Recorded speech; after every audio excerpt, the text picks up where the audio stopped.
ক্রিকেটে যদি একটা আপনি আমাদের পাশের রাষ্ট্রগুলিতে দেখেন, ওদের অবকাঠামোগুলি দেখেন, আমরা কোথায় আছি ওদিকে।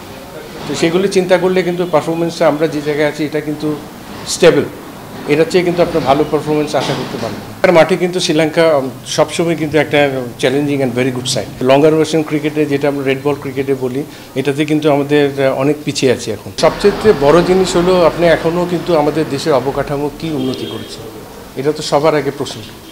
তো আমরা কিন্তু এখনও কিন্তু দেখেন 4টা জায়গায় এখনও ক্রিকেট সেন্টার করতে পারবো। আমাদের হাই পারফরমেন্স ইউনিটে 4টা ইউনিট নেই। আমরা কিন্তু সীমিত কিছু খেলোয়াড়কে নিয়ে নার্সিং করছি, এখান থেকে আমাদের জাতীয় দল গঠন করছি, এখান থেকে আমাদের এ টিম হচ্ছে, এখান থেকে হাই পারফরমেন্স ইউনিট হচ্ছে। তো সেই জায়গা থেকে আমি যদি আমাদের অ্যাটলিস্ট জোনগুলি যদি ভাগ করে ভাগ করে কিছু 80টা প্লেয়ারকে যদি ডেভেলপ করতে না পারি, এই জায়গা থেকে আপনার একটা স্ট্রং 3টা ফরম্যাটের প্লেয়ার বার করে আনা আমাদের জন্য ডিফিকাল্ট। আজকে কত বছর হয়ে চললো আমরা টেস্ট স্ট্যাটাস পেয়েছি, এবং আপনি দেখেন ওডিআই কত ম্যাচ খেলেছে, টি20তে কতগুলি ম্যাচ খেলেছে, টেস্ট ম্যাচে কত, সেই হিসাব করলে অবকাঠামো কিন্তু এখনও আগের জায়গায় নিতে ওই মিরপুর কেন্দ্রিক একটু। তো সেইভাবে আপনি কিন্তু আগাতে পারবেন। তো আমরা যারা দায়িত্বে আছি তাদের তো অনেক দায়িত্ব। আমরা যারা বাইরে আছি, যারা এই করতে পারেন না, ক্রিকেট বোর্ডে যারা দায়িত্ব নিচ্ছে, ডাইরেক্টর আছে, ওদের তো অনেক দায়িত্ব আছে। ডিভিশনগুলিতে আমরা কী ডেভেলপ করছি এগুলি তো দেখতে হবে।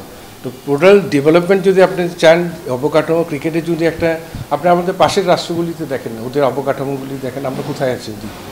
তো সেগুলি চিন্তা করলে কিন্তু পারফরমেন্সটা আমরা যে জায়গায় আছি এটা কিন্তু স্টেবল, এটার চেয়ে কিন্তু আপনার ভালো পারফরমেন্স আশা করতে পারবেন।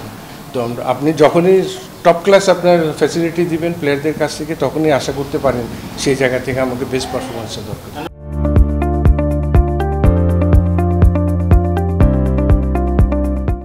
মাঠে কিন্তু শ্রীলঙ্কা সবসময় কিন্তু একটা challenging and very good side, এবং ওদের সাথে ওদের হোম সয়েলে কিন্তু ক্রিকেটটা খুব চ্যালেঞ্জিং হয় যে কোনো দেশের জন্যই।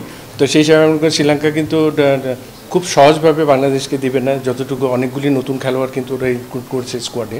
তো সব কিছু মূল্যে আমাদের জন্য খুব চ্যালেঞ্জিং হবে, এবং আমাদের লঙ্গার ভার্সন ক্রিকেটে যেটা আমরা রেড বল ক্রিকেটে বলি, এটাতে কিন্তু আমাদের অনেক পিছিয়ে আছে এখন। তো গত 6 মাসে যদি পারফরমেন্স দেখেন, সেই জায়গা থেকে আমি বলবো যে আমাদের ঠিক পার্টিকুলার ডেতে যদি সেরাটা দিতে না পারি, তাহলে কিন্তু ভেরি ডিফিকাল্ট হয়ে যাবে এই টেস্টটা।